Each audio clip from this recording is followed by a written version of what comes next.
نحمدہ ونصلی علی رسولہ الکریم۔ اس سے پہلے یہ بات آئی کہ گناہ کبیرہ جب تک ہم اس کو اللہ تعالیٰ سے نادم ہو کر توبہ نہیں کریں گے اللہ نہیں بخشے گا، مگر اللہ جس کے لیے چاہے، اللہ ہر چیز پر قادر ہے۔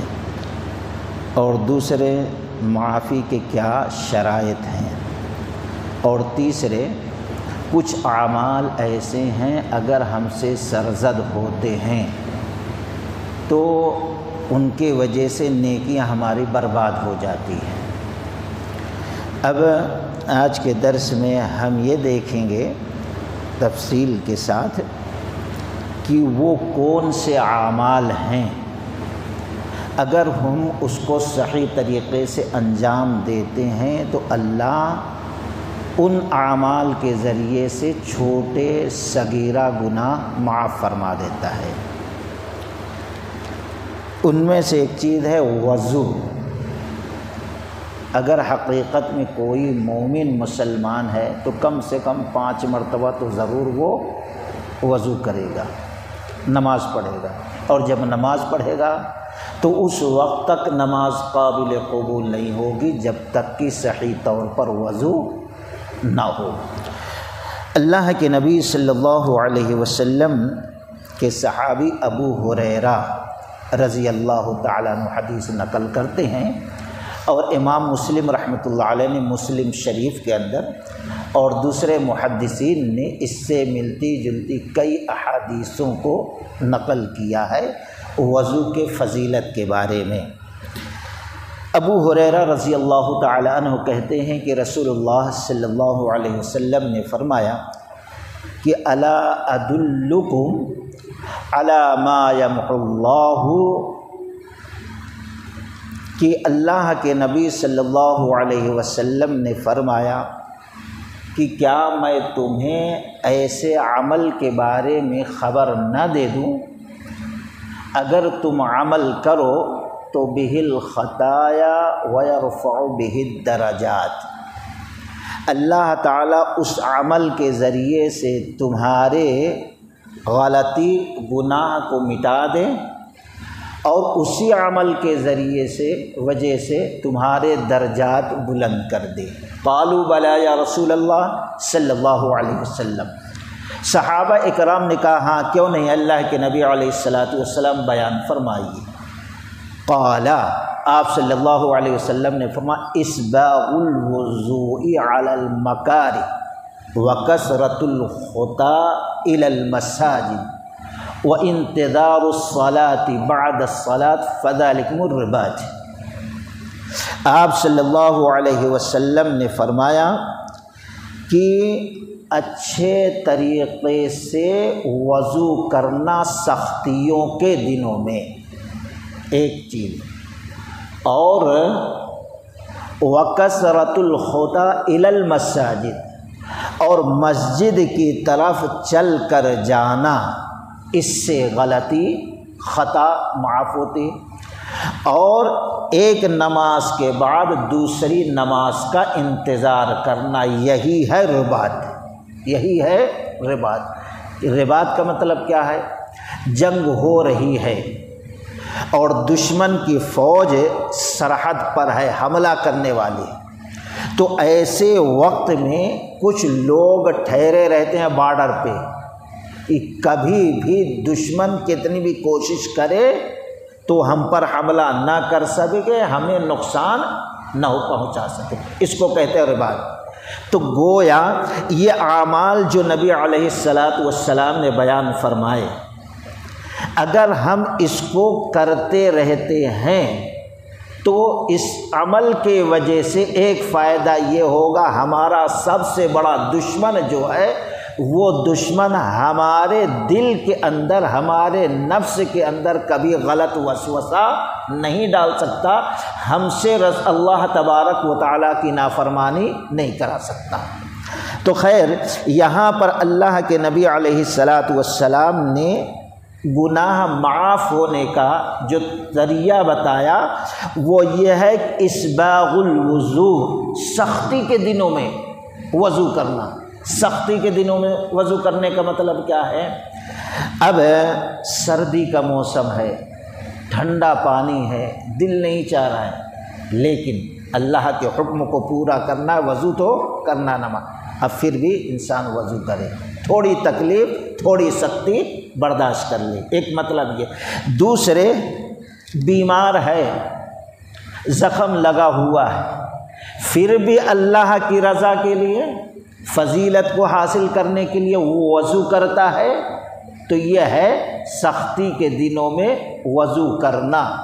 اور دوسرے، مسجد میں آنا کہ ہم باجماعت نماز پڑھیں گے۔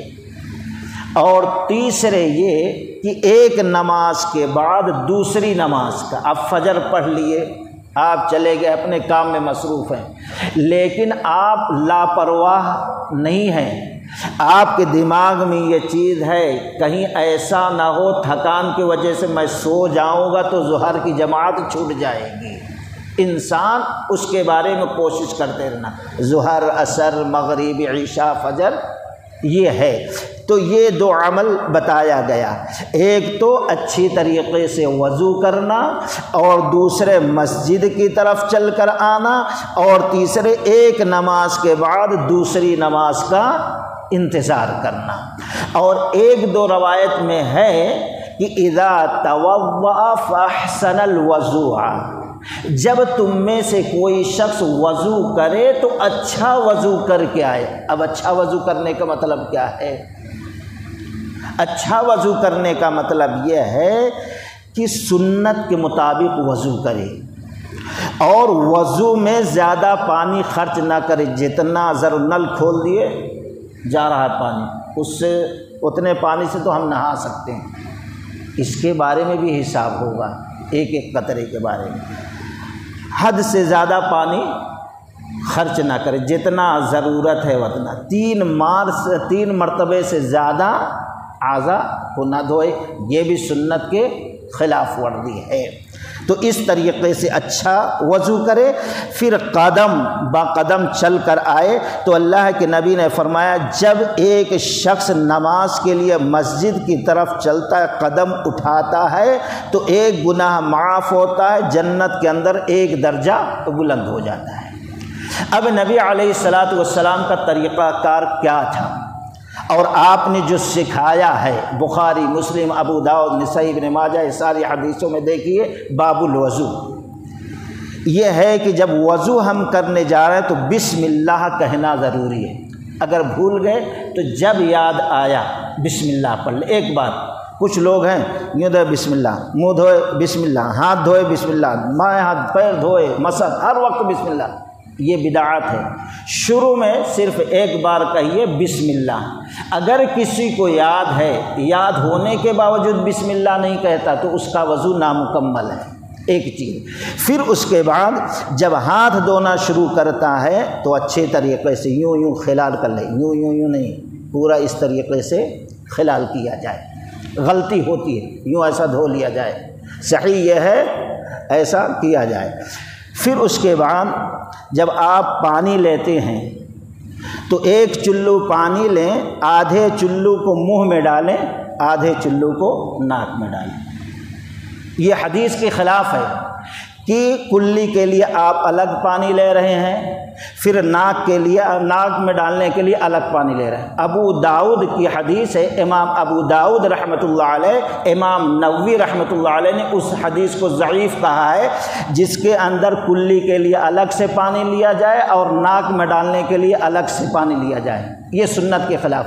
سنت کا طریقہ کیا ہے کہ ایک چلو پانی لیا جائے، آدھا چلو منہ میں ڈالا جائے، کلی کیا جائے، اور آدھا ناک میں چڑھایا جائے۔ اللہ کے نبی نے فرمایا اللہ کے روزے میں نہ ہو، غیر روزے میں ہیں خوب اچھی طریقے سے چڑھائیں 3 مرتبہ پانی، اور روزے سے ہیں تو بس خالی یوں ڈال کے صاف کر لیں 3 مرتبہ۔ تو یہاں بھی اکثر لوگ غلطی کرتے ہیں سنت کے خلاف، کہ کلی کے لیے الگ پانی لیتے ہیں، ناک میں ڈالنے کے لیے الگ پانی نہیں، ایک ہی چلو سے 3 مرتبہ اس طریقے سے کریں۔ پھر چہرے کو اچھی طریقے سے دھوئیں اور داڑھی میں خوب اچھی طریقے سے خلال کریں۔ اللہ کے نبی صلی اللہ علیہ وسلم کا یہ طریقہ تھا۔ پھر آپ کہنیوں سمیت دھوتے تھے، یہاں اس طریقے سے۔ ابو ہریرہ رضی اللہ تعالیٰ عنہ یہاں تک، کیونکہ قیامت کے دن میدان محشر میں اعضائے وضو میں جتنا حصہ ہم دھوئے رہیں گے، میدان محشر میں وہ چمکتا رہے گا، نور روشن ہوتے رہے گا، نبی پہچان لیں گے میرا امتی ہے یہ۔ 3 مرتبہ اس طریقے، کہیں خشک نہ رہ جائے، 3 مرتبے سے زیادہ نہ ہو۔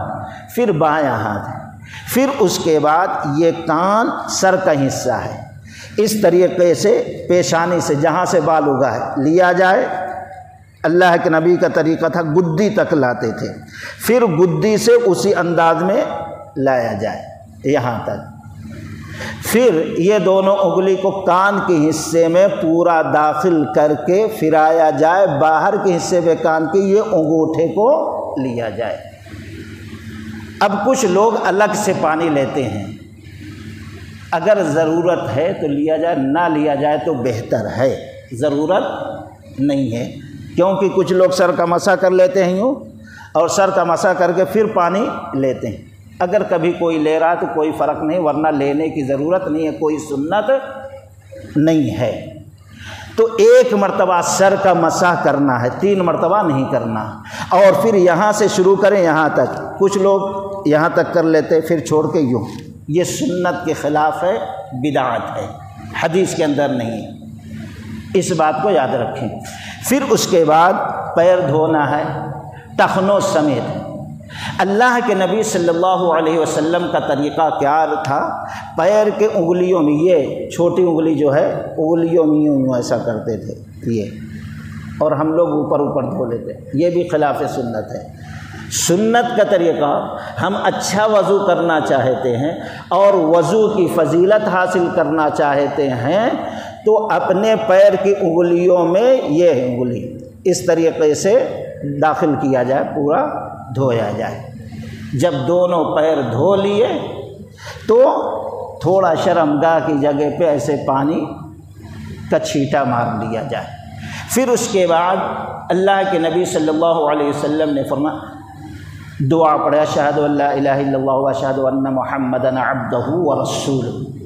اس طریقے سے اگر ہم وضو کرتے ہیں تو اللہ کے نبی صلی اللہ علیہ وسلم نے 1 مرتبہ ایسے جھاڑ ہلایا، ڈالی شاخ، جو سوکھے پتے تھے گر گئے۔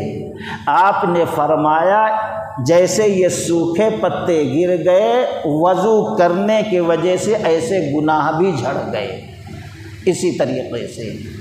اور پھر وضو کرنے کے بعد یہ جو دعا ہم نے پڑھی ہے، اس کو کوئی پڑھ لیتا ہے تو میدان محشر قائم ہوگا۔ ایسے اچھا وضو کرنے والوں کے لیے فرشتے اعلان کرتے ہوں گے، آؤ اللہ کے بندے، یہ جنت کے 8 دروازے ہیں، 8 دروازے تمہارے لیے کھلے ہیں، جس دروازے سے تم چاہو اپنے حساب سے داخل ہو جاؤ۔ یہ بڑی فضیلت ہے۔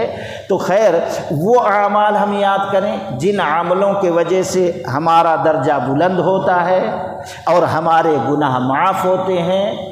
اس میں سے ایک وضو ہے سنت کے مطابق کرنا۔ اللہ تبارک و تعالیٰ سے دعا ہے کہ اللہ تعالیٰ ہم تمام لوگوں کو صحیح معنوں میں وضو کرنے کی توفیق رفیق عطا فرمائے۔ سبحانک اللہم و بحمدک، اشہد